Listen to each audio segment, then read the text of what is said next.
ఇప్పుడు తమిళనాడు చూసుకుంటే ఇప్పుడు స్టార్ హీరోలు అక్కడ రంగంలోకి దిగడానికి అన్ని రెడీ చేసుకుంటున్నారు. ఆల్రెడీ మన తెలుగు నాట కూడా చాలా మంది లైక్ మీరు వచ్చారు, ఆల్రెడీ మీరు ప్రజాక్షేత్రంలో ఉన్నారు, పవన్ కళ్యాణ్ వస్తున్నారు. ఈ జనరేషన్ హీరోలు కూడా పాలిటిక్స్ లోకి వస్తూ ఉన్నారు.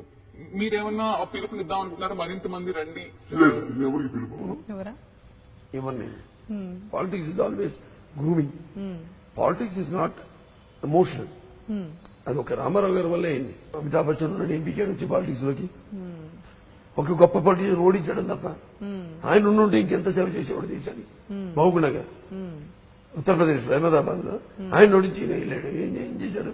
పార్లమెంట్ లో కూడా ఆటోగ్రాఫ్లు ఫోటోలు కూడా పనికొచ్చాడు తప్పితే. అంటే పాలిటిక్స్ అంటే సినిమాలో చూపించినంత ఈజీ కాదు. మనం రియల్ లైఫ్ లో పాలిటిక్స్ లో ఎందుకు రావడం నాట్ దట్ ఈజీ అందరూ అనుకుంటున్నట్టు. They can't sustain. చిరంజీవి ఏమైంది? నో వన్ విల్ షైన్ అండి.